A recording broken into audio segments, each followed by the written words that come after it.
أعوذ بالله من الشيطان الرجيم. بسم الله الرحمن الرحيم.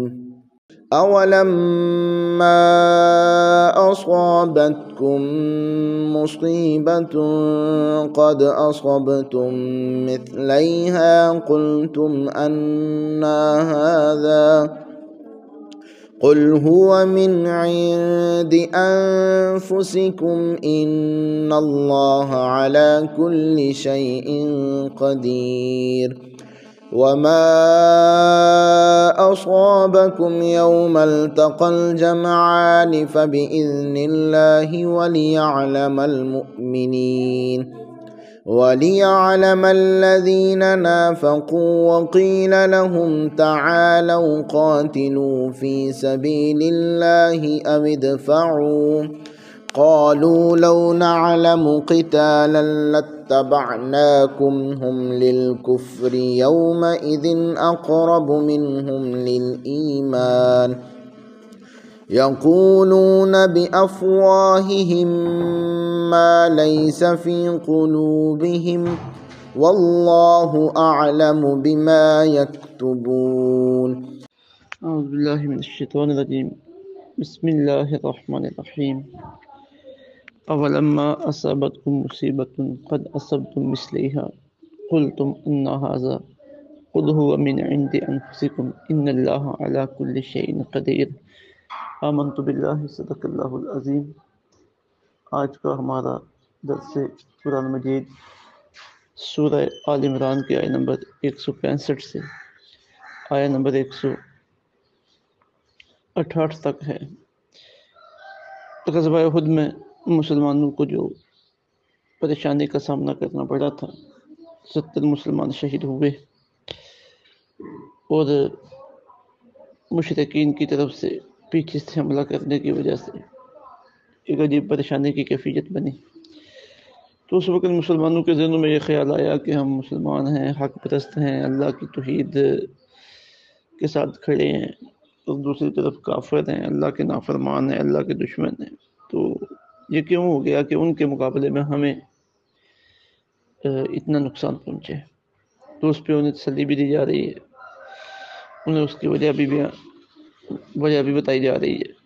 اور بالخصوص جو منافقین نے مدینہ طیبہ سے نکلتے وقت بزدلی کا اظہار کیا تھا، اس پہ انہیں ٹوکا جا رہا ہے. فرمایا اولما، کیا جب اصابتکم پہنچی تھی تمہیں مصیبت، کچھ مصیبت، قد اصبتم حالانکہ تم پہنچا چکے ہو، مثلیہا اس سے 2 گنا، یعنی دشمن کو تم اس سے 2 گنا مصیبت پہلے پہنچا چکے ہو. قلتم ان ھذا، تم کیا اٹھے کہ کہاں سے آ پڑی ہے یہ مصیبت. قل، آپ فرمائیے، ہوا من عند انفسکم، یہ تمہاری ہی طرف سے آئی ہے.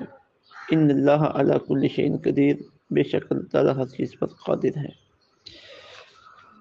وما اصابکم، اور وہ مصیبت جو پہنچی تھی تمہیں یوم التقى الجمعان، اس دن جس دن مقابلے کو نکلے تھے دونوں لشکر، فبإذن اللہ، وہ اللہ کے حکم سے پہنچی تھی. وَلِيَعْلَمَ الْمُؤْمِنِينَ، اور مقصد اس کا یہ تھا کہ اللہ تعالیٰ اہل ایمان کو دیکھ لے. وَلِيَعْلَمَ الَّذِينَ نَافَقُوا، اور اللہ تعالیٰ منافقوں کو بھی دیکھ لے.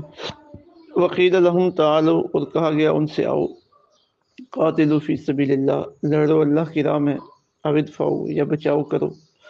قالوا، بولے، لو نعلم، اگر ہم جانتے کہ قتالاً جنگ ہوگی، لاتبعناکم، تو ہم ضرور تمہاری پیروی کرتے.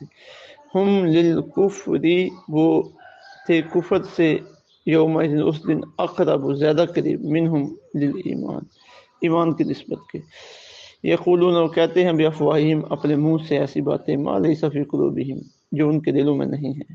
واللہ اعلم بما كانوا یکتمون، اور اللہ تعالیٰ خوب جانتا ہے جسے وہ چھپاتے ہیں.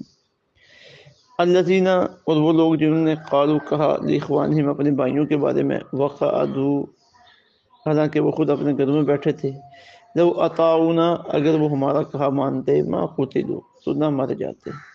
قل، آپ فرمائیے، فادرؤوا عن انفسکم، ذرا دور تو کر کے دکھاؤ اپنے آپ سے، الموت، موت کو، ان کنتم صادقین، اگر تم سچے ہو. مسلمان جب یہ سوچنے لگے اور ایک دوسرے سے باتیں کرنے لگے کہ ہم حق پرست ہیں لیکن اس کے باوجود بھی ہمیں میدان احد میں اتنا نقصان اٹھانا پڑے، تو ان کے شکوک و شبہات کو دور کیے جا رہے ہیں کہ اولما اصابتکم مصیبہ، کیا جب پہنچی تھی تمہیں کچھ مصیبت، قد اصبتم مثلیہا، حالانکہ تم پہنچا چکے ہو دشمن کو اس سے دگنی مصیبت۔ میں اس میں تمہیں اب پریشان ہونے کی کیا ضرورت ہے؟ میدان بدر میں تم نے آج تمہارے 70 شہید ہوئے، تم نے 70 ان کے قتل کیے تھے اور 70 کو تم نے قیدی بنایا تھا، 2 گنا تو تم پہلے انہیں پہنچا چکے ہو۔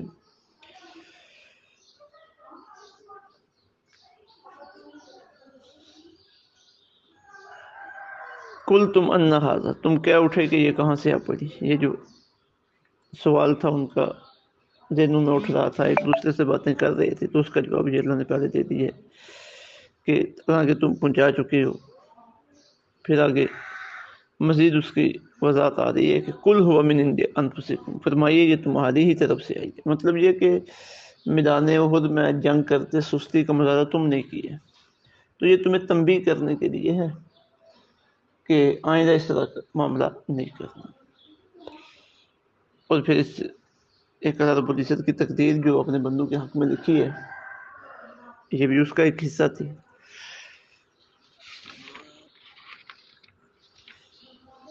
یہاں سے یہ بھی پتہ چلا ہے کہ صحابہ کرام علیہم رضوان کی عظیم الشان جماعت، وہ بھی اگر اپنے کسی فرض منصبی میں سستی کوتاہی کا مظاہرہ کرتے ہیں تو اس کا اثر ہوتا ہے۔ تو ہمارا شمار کس معاملے میں ہے؟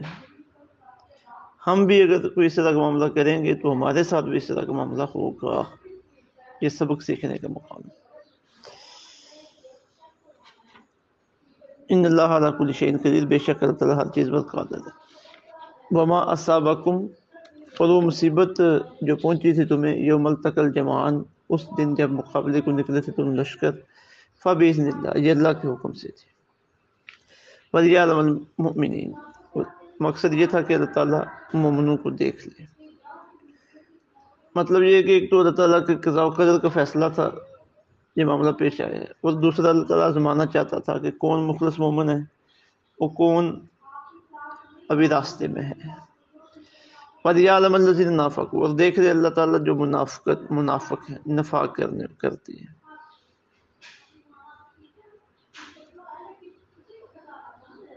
اب آگے منافقوں کا ایک معاملہ آ رہا ہے۔ اس وقت جب مدینہ طیبہ میں جنگ کی تیاری ہو رہی تھی، یہ باتیں چل رہی تھی کہ ادھر بیٹھ کے ان کا مقابلہ کیا جائے، جو مشرکین مکہ کی طرف سے آ رہے ہیں، مدینے میں رہ کے مقابلہ کیا جائے یا باہر نکل کے مقابلہ کیا جائے۔ تو اس وقت منافق چونکہ جان چھڑانا چاہتے تھے، اس لیے وہ طرح طرح کے ہیلے بہانے تلاش رہے تھے۔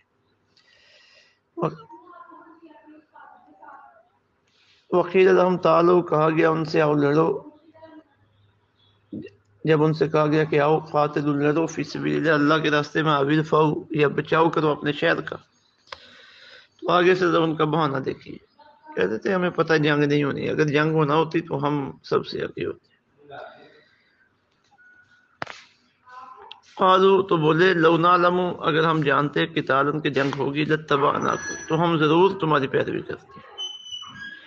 ہم وہ تھے للکفر، کفر سے، یومئذ، اس دن، اقرب، زیادہ قریب، منہم للایمان، وہ زیادہ قریب تھے کفر کے ایمان کی نسبت کے۔ یعنی اللہ کے محبوب صلی اللہ علیہ وسلم انہیں جہاد کے لیے بلا رہے ہیں اور آگے سے بہانے تلاش رہے ہیں، جی بس یہ ایسے ہی ہے، جنگ تو ہونی کوئی نہیں ہے۔ تو فرمایا اس دن یہ ایمان کے مقابلے میں کفر سے زیادہ قریب تھے، جو رسول اللہ صلی اللہ علیہ وسلم کی نافرمانی کر رہے تھے۔ یقولون، وہ کہتے ہیں، بافواہہم، اپنے منہ سے، ایسی باتیں، ما لیس فی قلوبہم، جو ان کے دلوں میں نہیں ہے۔ واللہ اعلم بما کانوا یکتمون، اللہ تعالیٰ خوب جانتا ہے جسے وہ چھپاتے ہیں۔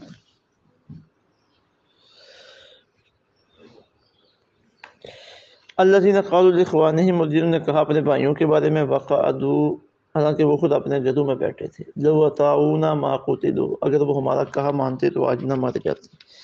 میدان احد میں جو مسلمان شہید ہو گئے تو ان کے بارے میں بھی منافقین نے اسی طرح کی باتیں کی کہ اگر وہ نہ جاتے، ہمارے پاس بیٹھے رہتے تو آج بچ جاتے۔ تو اللہ تعالیٰ فرماتے ہیں، قل، آپ فرمائیے، فادرؤ عن انفسکم الایمان، دور کر دکھاؤ اپنے آپ سے موت۔ یعنی اگر گھر میں بیٹھا رہنا ہی موت سے بچنے کا سبب ہے تو تم ذرا بچ کے دکھانا، جب تمہارے اوپر موت آئے گی تو ذرا روک کے دکھانا، ان کو تم صادقین اگر تم سچی ہو۔ مطلب یہ کہ جس کے بارے میں شہید ہونا لکھے اس نے شہید ہونا ہی تھا، میدان جنگ میں جا کے شہید ہونا لکھا تھا تو اس نے میدان جنگ میں جانا ہی تھا۔ تمہارے کہنے سے کچھ نہیں ہوتا، اگر تم اتنے اعتماد کے ساتھ جو بات کہہ رہے ہو کہ اگر نہ جاتے تو نہ شہید ہوتے، تو ذرا خود اپنے سے موت کو دور کر کے دکھا۔ تو یہ جو ان کے اس وقت کے شکوک و شبہات تھے ان کا ازالہ کیا جا رہا ہے۔ اللہ رب العزت سمجھ کی توفیق عطا فرمائے۔ وما علینا الا البلاغ۔